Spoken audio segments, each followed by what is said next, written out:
Hey, hey, Sharon Schultz, Bay Lady here. Today I am at what Armistead Park. Used to be a fort built in 1897. It had guns, I think like about 7 of them during the Spanish-American War and through World War One. And then after World War One, basically it was decommissioned and became a park. Initially, Baltimore City owned this park. Now, they several decades ago, they sold it to Anne Arundel County, and Anne Arundel County was a blessing. The city left the park go to ruin.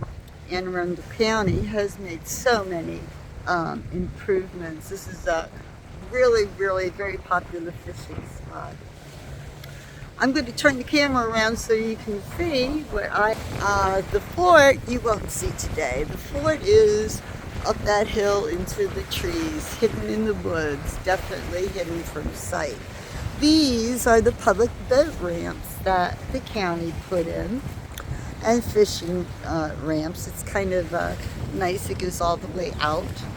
Right here is a buffer that is there to protect any boats trying to dock here at this pier. The water is somewhat rough and has been known to slam a boat or two into the rocks there. The rocks, oops, are right there behind me, those rocks. So they put that wall up kind of like to help smooth the way. Now you're looking at the famous Francis Scott Key Bridge, okay? This is named after Francis Scott Key, who everybody knows or should wrote the Star-Spangled Banner, our nation's anthem.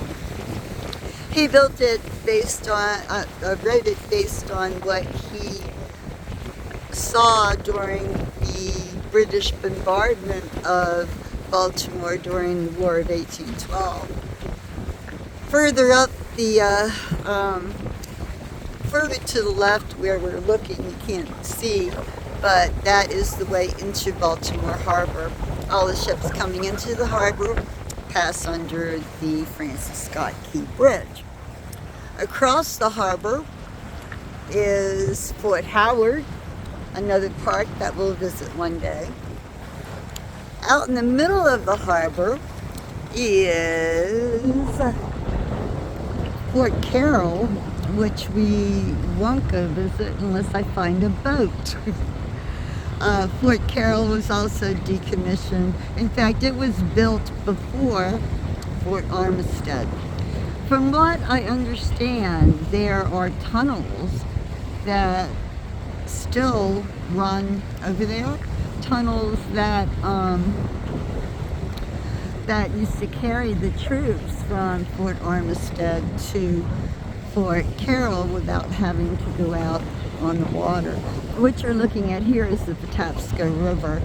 The bay, if you look to where that, I guess, dredging equipment is, past that, you're out onto the bay.